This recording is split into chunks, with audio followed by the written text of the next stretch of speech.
Johannes Gutenberg.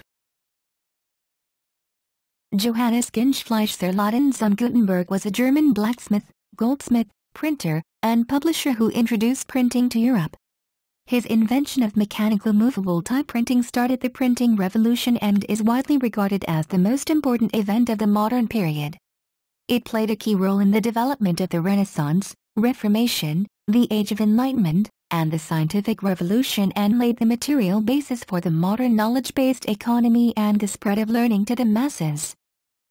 Gutenberg was the first European to use movable type printing, in around 1439. Among his many contributions to printing are the invention of a process for mass-producing movable type, the use of oil-based ink, and the use of a wooden printing press similar to the agricultural screw presses of the period. His truly epochal invention was the combination of these elements into a practical system which allowed the mass production of printed books and was economically viable for printers and readers alike. Gutenberg's method for making type is traditionally considered to have included a type metal alloy and a hand mold for casting type. In Renaissance Europe, the arrival of mechanical movable type printing introduced the era of mass communication which permanently altered the structure of society. The relatively unrestricted circulation of information, including revolutionary ideas, transcended borders, captured the masses in the Reformation and threatened the power of political and religious authorities.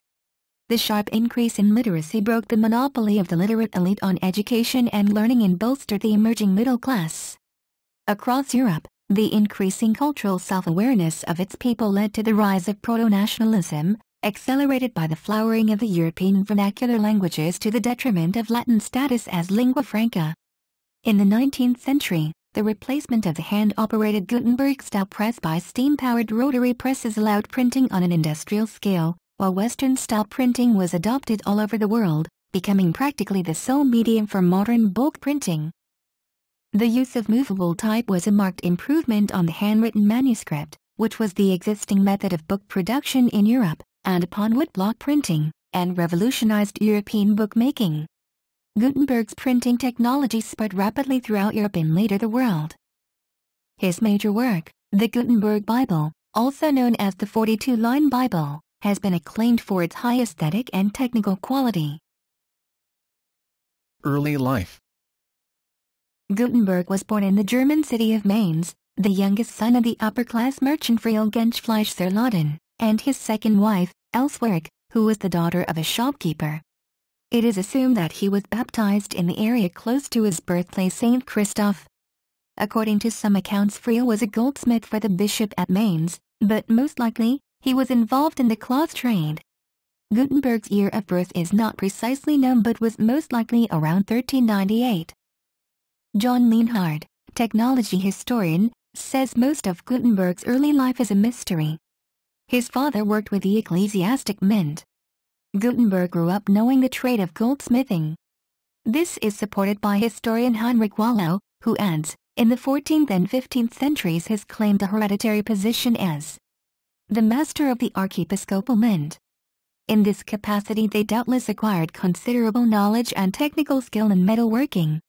They supplied the mint with the metal to be coined, changed the various species of coins, and had a seat at the assizes and forgery cases.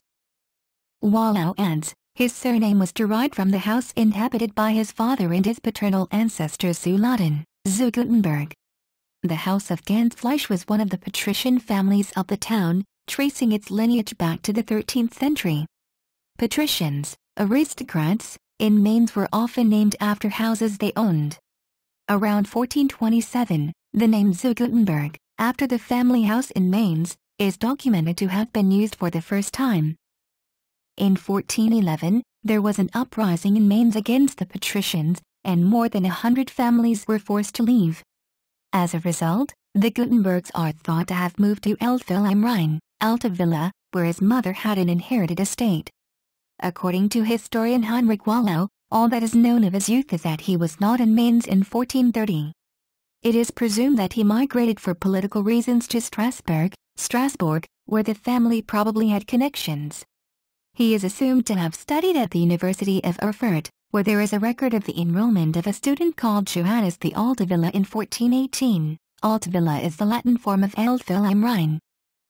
Nothing is now known of Gutenberg's life for the next 15 years, but in March 1434, a letter by him indicates that he was living in Strasbourg, where he had some relatives on his mother's side. He also appears to have been a goldsmith member enrolled in the Strasbourg militia. In 1437, there is evidence that he was instructing a wealthy tradesman on polishing gems, but where he had acquired this knowledge is unknown. Indiana, 1436/37. His name also comes up in court in connection with a broken promise of marriage to a woman from Strasbourg, Ellen. Whether the marriage actually took place is not recorded. Following his father's death in 1419, he is mentioned in the inheritance proceedings. Printing press.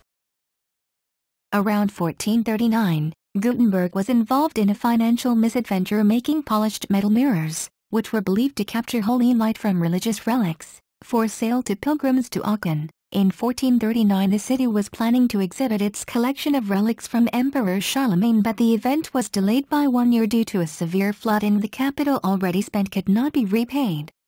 When the question of satisfying the investors came up, Gutenberg is said to have promised to share a secret. It has been widely speculated that the secret may have been the idea of printing with movable type. Also around 1439 to 1440, the Dutch Laurens Jansoen Koster came up with the idea of printing. Legend has it that the idea came to him like a ray of light. Until at least 1444 he lived in Strasbourg, most likely in the St. Arbogost parish. It was in Strasbourg in 1440 that Gutenberg is said to have perfected and unveiled the secret of printing based on his research, mysteriously entitled Kunst und Inventor, Art and Enterprise. It is not clear what work he was engaged in, or whether some early trials with printing from movable type may have been conducted there. After this, there is a gap of 4 years in the record. In 1448, he was back in Mainz, where he took out a loan from his brother-in-law Arnold Gelthus, quite possibly for a printing press or related paraphernalia. By this date, Gutenberg may have been familiar with intaglio printing. It is claimed that he had worked on copper engravings with an artist known as a master of playing cards. By 1450, the press was in operation, and a German poem had been printed, possibly the first item to be printed there. Gutenberg was able to convince the wealthy moneylender Johann Fuss for a loan of 800 guilders. Peter Sulfer, who became Fuss's son-in-law, also joined the enterprise. Sulfer had worked as a scribe in Paris and is believed to have designed some of the first typefaces. Gutenberg's workshop was set up at Hof-Humbrecht, a property belonging to a distant relative. It is not clear when Gutenberg conceived the Bible project, but for this he borrowed another 800 guilders from Fuss, and work commenced in 1452. At the same time, the press was also printing other, more lucrative texts, possibly Latin grammars. There is also some speculation that there may have been 2 presses, one for the pedestrian texts, and one for the Bible. One of the profit-making enterprises of the new press was the printing of thousands of indulgences for the church, documented from 1454-55. In 1455 Gutenberg completed his 42-line Bible, known as the Gutenberg Bible. About 180 copies were printed, most on paper and some on vellum. Court case. Sometime in 1456, there was a dispute between Gutenberg and Fuss demanded his money back, accusing Gutenberg of misusing the funds. Meanwhile, the expenses of the Bible project had proliferated, and Gutenberg's debt now exceeded 20,000 guilders. Fuss sued the Archbishop's court. A November 1455 legal document records that there was a partnership for a project of the books, the funds for which Gutenberg had used for other purposes, according to Fuss. The court decided in favor of Fuss, giving him control over the Bible printing workshop and half of all printed Bibles. Thus Gutenberg was effectively bankrupt, but it appears he retained, or restarted, a small printing shop, and participated in the printing of a Bible in the town of Bamberg around 1459, for which he seems at least to have supplied the type. But since his printed books never carry his name or a date, it is difficult to be certain, and there is consequently a considerable scholarly debate on this subject. It is also possible that the large Catholican dictionary, 300 copies of 754 pages, printed in Mainz in 1460, may have been executed in his workshop. Meanwhile, the Fussoffer shop was the first in Europe to bring out a book with the printer's name and date, the main Psalter of August 1457, and while proudly proclaiming the mechanical process by which it had been produced, it made no mention of Gutenberg.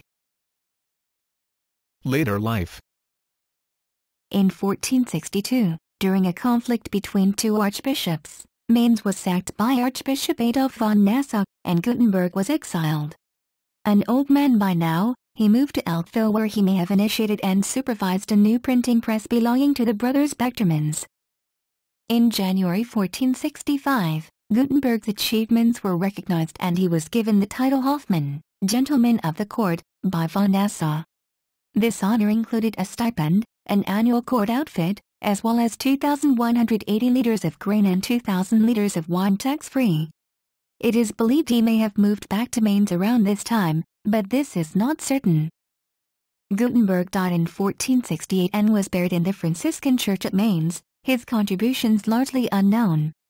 This church and the cemetery were later destroyed, and Gutenberg's grave is now lost. In 1504, he was mentioned as the inventor of typography in a book by Professor Ivar Wittig. It was not until 1567 that the first portrait of Gutenberg, almost certainly an imaginary reconstruction, appeared in Heinrich Pantaleon's biography of famous Germans. Printed books. Between 1450 and 1455, Gutenberg printed several texts, some of which remain unidentified. His texts did not bear the printer's name or date, so attribution is possible only from typographical evidence and external references. Certainly several church documents including a papal letter and 2 Indulgences were printed, one of which was issued in Mainz. Realizing the value of printing in quantity, 7 editions in 2 styles were ordered, resulting in several thousand copies being printed. Some printed editions of Ars Minor, a schoolbook on Latin grammar by Aelius Donatus, may have been printed by Gutenberg. These have been dated either 1451-52 or 1455. In 1455, Gutenberg completed copies of a beautifully executed folio Bible, Biblia Sacra, with 42 lines on each page. Copies sold for 30 florins each, which was roughly 3 years' wages for an average clerk. Nonetheless, it was significantly cheaper than a manuscript Bible that could take a single scribe over a year to prepare. After printing, some copies were rubricated or hand-illuminated in the same elegant way as manuscript Bibles from the same period. 48 substantially complete copies are known to survive, including 2 at the British Library that can be viewed and compared online. The text lacks modern features such as pagination, indentations, and paragraph breaks. An undated 36-line edition of the Bible was printed, probably in Bamberg in 1458 to 1460, possibly by Gutenberg. A large part of it was shown to have been set from a copy of Gutenberg's Bible, thus disproving earlier speculation that it may have been the earlier of the two. Printing method with movable type. Gutenberg's early printing process, and what tests he may have made with movable type, are not known in great detail. His later Bibles were printed in such a way as to have required large quantities of type, some estimates suggesting as many as 100,000 individual sorts. Setting each page would take, perhaps, half a day, and considering all the work in loading the press, inking the type, pulling the impressions, hanging up the sheets, distributing the type, etc., it is thought that the Gutenberg fuss shop might have employed as many as 25 craftsmen. Gutenberg's technique of making movable type remains unclear. In the following decades, punches and copper matrices became standardized in the rapidly disseminating printing presses across Europe. Whether Gutenberg used the sophisticated technique or a somewhat primitive version has been the subject of considerable debate. In the standard process of making type, a hard metal punch, made by punch cutting, with the letter carved back to front, is hammered into a softer copper bar, creating a matrix. This is then placed into a handheld mold and a piece of type, or sort, is cast by filling the mold with molten type metal. This cools almost at once, and the resulting piece of type can be removed from the mold. The matrix can be reused to create hundreds, or thousands, of identical sorts so that the same character appearing anywhere within the book will appear very uniform, giving rise, over time, to the development of distinct styles of typefaces or fonts. After casting, the sorts are arranged into type cases and used to make up pages which are inked and printed, a procedure which can be repeated hundreds, or thousands, of times. The sorts can be reused in any combination, earning in the process the name of movable type. For details, see typography. The invention of the making of types with punch, matrix and mold has been widely attributed to Gutenberg. However, recent evidence suggests that Gutenberg's process was somewhat different. If he used the punch and matrix approach, all his letters should have been nearly identical, with some variations due to miscasting and inking. However, the type used in Gutenberg's earliest work shows other variations. In 2001, the physicist Blaise Archies and Princeton librarian Paul Needham used digital scans of a papal bull in the Scheid Library, Princeton, to carefully compare the same letters, types, appearing in different parts of the printed text. The irregularities in Gutenberg's type, particularly in simple characters such as the hyphen, suggested that the variations could not have come from either ink smear or from wear and damage on the pieces of metal on the types themselves. While some identical types are clearly used on other pages, other variations, subjected to detailed image analysis, suggested that they could not have been produced from the same matrix. Transmitted light pictures of the page also appear to reveal substructures in the type that could not arise from traditional punch-cutting techniques. They hypothesize that the method may have involved impressing symbol shapes to create alphabets in cuneiform style in a matrix made of some soft material, perhaps sand. Casting the type would destroy the mold, and the matrix would need to be recreated to make each additional sort. This could explain the variations in the type, as well as the substructures observed in the printed images. Thus, they feel that the decisive factor for the birth of typography, the use of reusable molds for casting type, might have been a more progressive process than was previously thought. They suggest that the additional step of using the punch to create a mold that could be reused many times was not taken until 20 years later, in the 1470s. Others have not accepted some or all of their suggestions, and have interpreted the evidence in other ways, and the truth of the matter remains very uncertain. A 1568 history by Hadrianus Junius of Holland claims that the basic idea of the movable type came to Gutenberg from Lorenz Janszoon Coster via Fust, who was apprenticed to Coster in the 1430s and may have brought some of his equipment from Haarlem to Mainz. While Coster appears to have experimented with molds and castable metal type, there is no evidence that he had actually printed anything with this technology. He was an inventor and a goldsmith. However, there is one indirect supporter of the claim that Coster might be the inventor. The author of the Cologne Chronicle of 1499 quotes Ulrich Zell, the first printer of Cologne, that printing was performed in Mainz in 1450, but that some type of printing of lower quality had previously occurred in the Netherlands. However, the Chronicle does not mention the name of Coster, while it actually credits Gutenberg as the first inventor of printing in the very same passage, Fol. 312. The first securely dated book by Dutch printers is from 1471, and the Coster connection is today regarded as a mere legend. The 19th century printer and type founder Fournier Lejeune suggested that Gutenberg might not have been using typecast with a reusable matrix, but possibly wooden types that were carved individually.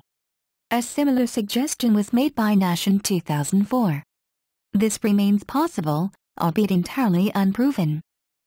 It has also been questioned whether Gutenberg used movable types at all.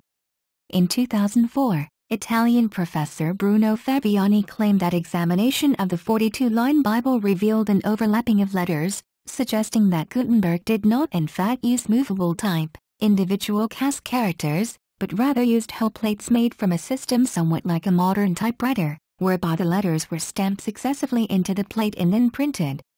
However, most specialists regard the occasional overlapping of type as caused by paper movement over pieces of type of slightly unequal height. Legacy. Although Gutenberg was financially unsuccessful in his lifetime, the printing technology spread quickly, and news and books began to travel across Europe much faster than before. It fed the growing Renaissance, and since it greatly facilitated scientific publishing, it was a major catalyst for the later scientific revolution. The capital of printing in Europe shifted to Venice, where visionary printers like Aldus Manutius ensured widespread availability of the major Greek and Latin texts. The claims of an Italian origin for movable type have also focused on this rapid rise of Italy in movable type printing. This may perhaps be explained by the prior eminence of Italy in the paper and printing trade. Additionally, Italy's economy was growing rapidly at the time, facilitating the spread of literacy. Christopher Columbus had a geographical book, printed by Movable Types, bought by his father. That book is in a Spanish museum. Finally, the city of Mainz was sacked in 1462, driving many, including a number of printers and punch cutters, into exile. Printing was also a factor in the Reformation. Martin Luther's 95 Theses were printed and circulated widely. Subsequently he issued broadsheets outlining his anti-Indulgences position. Certificates of Indulgences were one of the first items Gutenberg had printed. The broadsheet contributed to development of the newspaper. In the decades after Gutenberg, many conservative patrons looked down on sheet-printed books. Books produced by hand were considered more desirable. Today there is a large antique market for the earliest printed objects. Books printed prior to 1500 are known as incunabula. There are many statues of Gutenberg in Germany, including the famous one by Bertold Thorvaldsen, 1837, in Mainz, home to the eponymous Johannes Gutenberg University of Mainz and the Gutenberg Museum on the history of early printing. The later publishes the Gutenberg Jahrbuch, the leading periodical in the field. Project Gutenberg, the oldest digital library, commemorates Gutenberg's name. In 1961 the Canadian philosopher and scholar Marshall McLuhan entitled his pioneering study in the fields of print culture, cultural studies, and media ecology, The Gutenberg Galaxy, The Making of Typographic Man. Regarded as one of the most influential people in human history, Gutenberg remains a towering figure in the popular image. In 1999, the A&E Network ranked Gutenberg the #1 most influential person of the second millennium on their biographies of the Millennium Countdown. In 1997, Time Life magazine picked Gutenberg's invention as the most important of the second millennium. In space, he is commemorated in the name of the asteroid 777 Gutenberg. A French opera on his life, by Philippe Manuri, was staged in Strasbourg in September 2011.